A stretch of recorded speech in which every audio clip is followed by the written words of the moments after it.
Wow, किती छान मोड आलेत ह्या मुगाला. आपण ह्याचं सॅलेड करूयात. हो, का नाही, अगदी सोपं आहे. बघ, हे मूग एका भांड्यात घेऊया.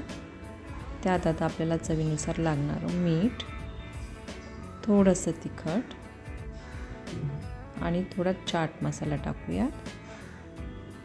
थोडंसं ह्यात तेलही घालूयात. अगदी 2 टीस्पून किंवा 1 टीस्पूनही चालेल. हे सगळं मिक्स करून घेऊया.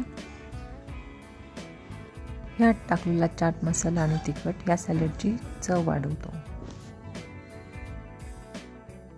आता ह्यात घालूयात बारीक चिरलेला कांदा, बारीक चिरलेला टोमॅटो आणि बारीक चिरलेली कोथिंबीर.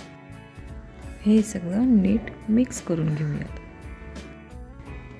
हे झालं आपलं हिरव्या मुगाचं सॅलड. अगदी सोपी अशी रेसिपी आहे. तुम्ही नक्की ट्राय करा.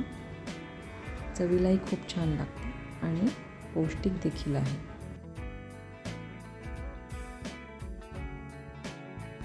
एकदम मस्त.